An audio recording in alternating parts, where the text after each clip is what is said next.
राधे राधे दोस्तों, जा रही हूँ एक माता के गीत सुनानी देवी जी के। आप लोग को कैसे लगे कमेंट करके ज़रूर बताना।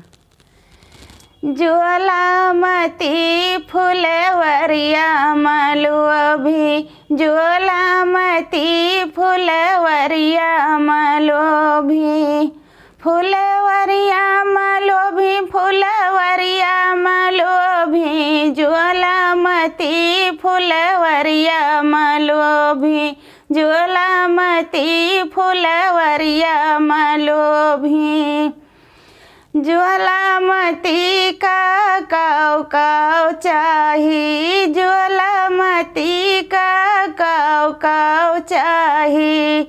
अरे ब्राह्मण भुवजन रहसी कथा फुलवरिया मलोभी, ज्वालामती फुलवरिया मलोभी, ज्वालामती फुलवरिया मलोभी। ज्वालामती का काव काव चाही, ज्वालामती का काव काव चाही।